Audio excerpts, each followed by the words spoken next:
to Good Day State Line. We are celebrating 815 Day with Tim Mahoney in the 815, a little farther than where we're usually celebrating. Yeah, closer for me, Yeah. further for you. My new office is a couple of blocks over that way, so Yeah. it's great to have you in Freeport. Yeah, we're excited to be in Freeport. There's a lot of history here.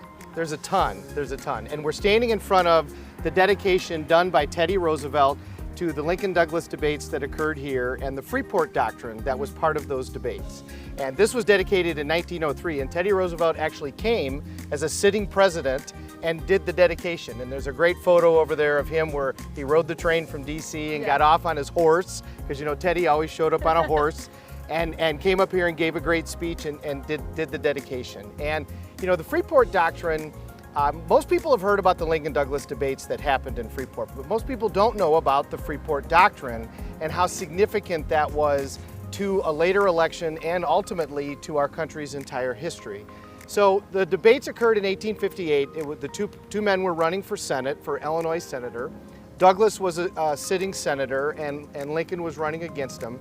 And a whole series of events had happened up into that debate. So number one, there had been the Dred Scott decision. And the Dred Scott decision had said that African Americans, not the term that they used, were not United States citizens. They could be citizens of an individual state, but they were not United States citizens. Dred Scott decision also said that the national government could not regulate slavery. At the same time, the land that was part of the Missouri Compromise, that compromise banned slavery in that particular area of land. Dred Scott overturned that.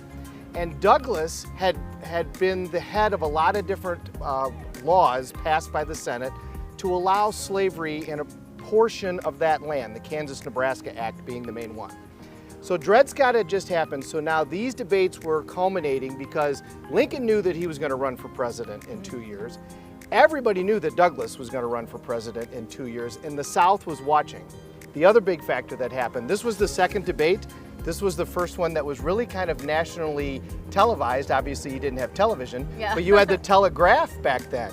So everybody was paying attention to this particular debate. And Douglas had been asked this question before, so Lincoln knew what type of answer he had given, but now with the Dred Scott decision, he was painting him into a corner. So what Lincoln did is he asked Douglas, okay, in light of the Dred Scott decision, in light of what you've done down in Missouri, can individual territories regulate slavery?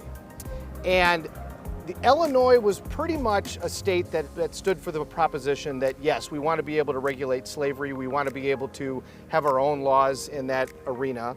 The South didn't want any other state to be able to regulate slavery. They wanted, so like if their property, their slave came to another state, they wanted to be able to go grab their property and take it back.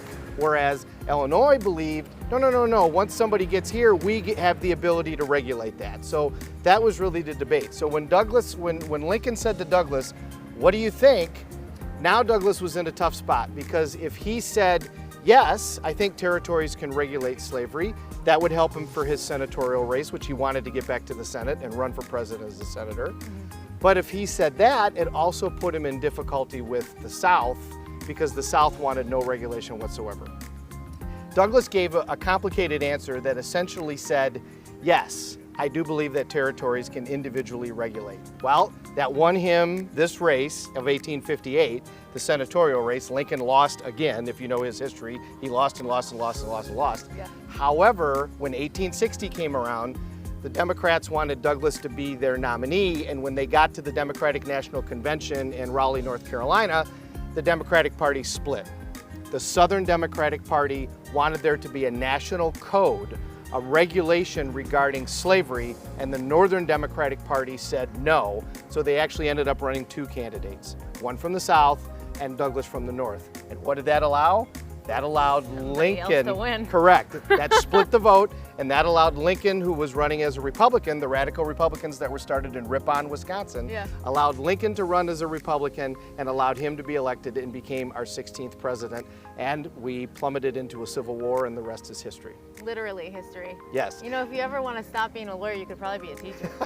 That would be, being a teacher is great. Yeah. And so that's why Teddy Roosevelt actually came here as a sitting president, because the Freeport Doctrine is such a huge deal. That was the turning point in those debates, and that was the turning point in the election that happened 2 years later, and the turning point in our country when, because Lincoln was the one when he was, remember, everybody tried to get Lincoln to not make it be an amendment to the Constitution, and instead just pass a law, and he said, no, we have to decide this once and for all. It has to be an amendment to the Constitution, and we're going to get it passed, and they did, and that reunited the country and changed our history forever. So right over there was the debate, and right here is where Teddy came and said it was such a big deal.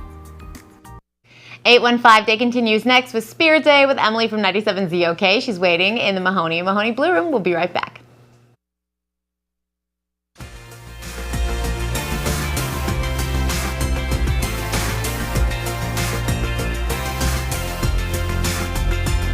The preceding portion of Good Day Stateline was sponsored by Mahoney & Mahoney, LLC,